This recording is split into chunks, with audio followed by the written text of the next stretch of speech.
नीम का पेड़।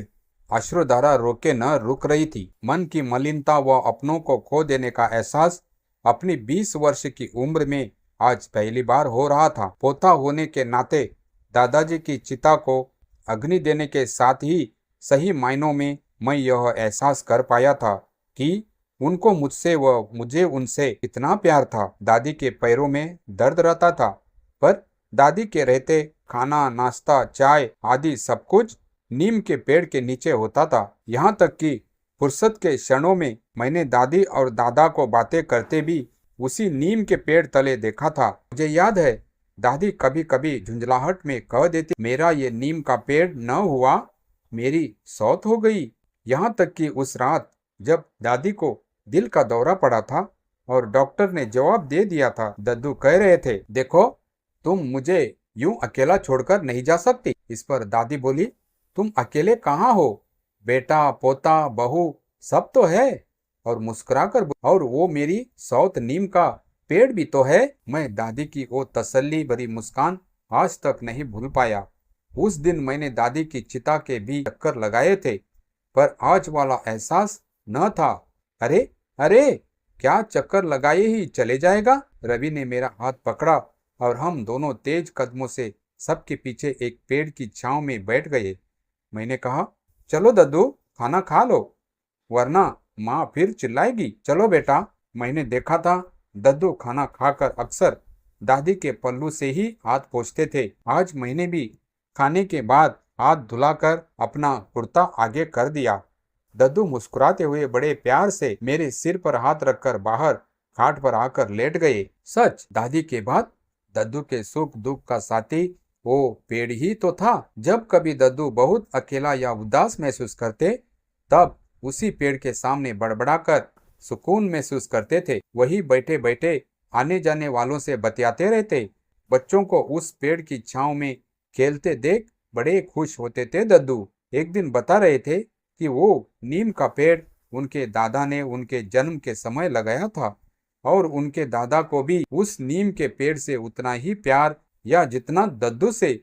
दद्दू को भी तो उस नीम के पेड़ से कितना लगाव था। हर समय मुझे कहते रहते थे, देखो बेटा, नीम की हवा स्वास्थ्य के लिए बड़ी लाभकारी होती है। इसका मंजन दांतों को मजबूत व निरोगी रखता है। इसके पत्तों को पानी में उबालकर उस पानी से नहाने से त्वचा स्वस्थ रहती है। दोपहर की चाय में हमेशा दद्दू को उस पेड़ तले ही दिया करता था। उसके बाद उनके साथी संगियों की 2-3 घंटे की चौपाल जमा रहती थी। एक दिन सबके जाने के बाद मुझसे बोले, देखा बेटा, यह पेड़ सबकी सुनता है, न कुछ कहता है न कुछ मांगता है, बिल्कुल तेरी दादी की तरह। उसने भी जिंदगी के हर सुख दुख में मेरे साथ दिया, कभी कोई गिला शिकवा नहीं किया। एक दिन तो दादी मेरे सामने ही दद्दू से बोली, जब मैं न रहूंगी तब इस पेड़ तले बैठकर अपनी बीती बातें याद करते रहना, दिन कट जाएंगे। शायद दादी के मुंह से अनायास ही कोई सच निकल गया। मेरी माँ ने मेरे दद्दू व बापू को कभी 2 घड़ी भी साथ बैठकर सुख दुख बांटने नहीं दिया। दद्दू पाँव फटते ही उठकर नीम की टहनी दांतों से दबाकर शहर को निकल जाया करते थे। लौटकर बाहर ही बैठे चाय का इंतजार करते थे, क्योंकि जब माँ उठती तभी चाय बनती थी। जबकि मैंने देखा था, दादी जल्दी उठकर सुबह का काम निपटाकर चाय बना पेड़ के नीचे बैठी दद्दू का रास्ता देखती थी। अभी कुछ दिन पहले ही मैंने ही दद्दू को खबर दी थी कि सरपंच जी के साथ कुछ शहरी बाबू लोग आए हैं। वे लोग कुछ नाप जोख करते हुए घर के बाहर तक आ पहुंचे थे। उनमें से एक बोला, ये पेड़ कटवाना पड़ेगा, 2-4 दिन में इसे कटवा दीजिए। शाम को जब सरपंच जी उधर से गुजरे तो दद्दू बड़े अनुनय विनय से बोले, क्या इस पेड़ को काटे बिना काम नहीं चल सकता। इतने में मेरे बापू बाहर आते हुए बोले, आप भी क्या बात करते हैं, इतने वर्षों बाद तो सरकार इस गांव में सड़क बनवा रही है और आप इस पेड़ का रोना लेकर बैठ गए। पता है इस पेड़ के कटने से अपने मकान की कीमत कितनी बढ़ जाएगी। दद्दू चुप हो गए। गर्मियों में अक्सर दद्दू उसी पेड़ के नीचे सोया करते थे।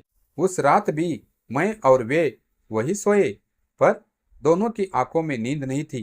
तभी किसी के बोलने की आवाज आई, ध्यान से सुनना चाहा तो पता लगा बापू माँ से कह रहे थे पेड़ के काटे जाने की बात से पिताजी बड़े दुखी है। इस पर माँ बोली, क्या तुम्हारे पिता के प्राण इसी पेड़ में बसे हैं कि पेड़ कट जाने से प्राण ही छूट जाएंगे? और एक व्यंग्यपूर्ण हंसी दद्दू अपने आप से बोले, पेड़ के कट जाने पर मेरा समय कैसे कटेगा? एक ठंडी आह पर पेड़ की व्यथा देखो। इंसानों के हाथों मजबूर होने पर अपने प्राण त्याग तो देता है, पर अपनी जन्मभूमि में अपनी जड़ें दफन कर देता है। चिड़ियों की चहचहाट से जब मेरी नींद खुली तो देखा आज दद्दू सैर पर नहीं गए। मैंने उन्हें हिलाकर उठाना चाहा तो देखा दद्दू का शरीर एकदम ढीला व ठंडा पड़ चुका है। मैं फटे नेत्रों से उन्हें देखता रहा। पता नहीं दद्दू के प्राण इस पेड़ में बसे थे या पेड़ के प्राण दद्दू में। वैसे भी दद्दू इस पेड़ को काटता ही देख सकते थे। मैं सोच ही रहा था कि रवि ने मेरे कंधे पर हाथ रखा और बोला, अब बस भी कर। अब तो दद्दू की चिता की अग्नि भी शांत हो गई।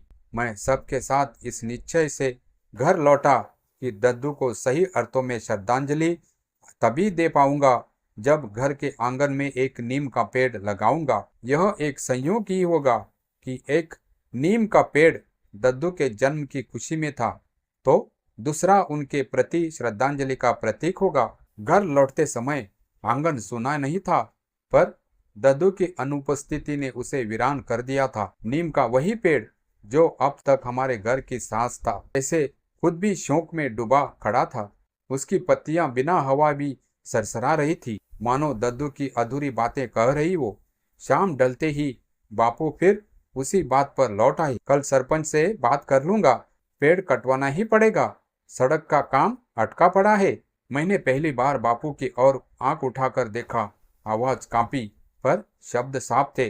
बापू, ये पेड़ दद्दू की आखिरी सांसों का साथी था, इसे काटना दोबारा मारने जैसा है। माँ ने तिरछी नजर से देखा। भावुक मत बनो, पेड़ है, इंसान नहीं। मैं कुछ नहीं बोला। उस रात देर तक नीम के नीचे बैठा रहा। चांदनी में उसकी छाया जमीन पर फैल रही थी, बिल्कुल वैसे ही जैसे दद्दू कभी खाट पर लेटकर हाथ फैलाकर आसमान देखते थे। मुझे लगा दद्दू यही कहीं है, चुपचाप बिना शिकवा किए। अगली सुबह मैं गांव की नर्सरी गया, 2 छोटे छोटे नीम के पौधे लेकर लौटा। एक को आंगन के कोने में लगाया, जहां दादी सुबह चाय बनाकर दद्दू का इंतजार किया करती थी। दूसरे को उसी पुराने नीम के पास, जैसे उसकी जड़ों में आशीर्वाद लेने आया हो। सरपंच आए, मशीनें भी। मैंने साहस जुटाकर कहा, सड़क बनाइए, पर इस पेड़ को छोड़ दीजिए।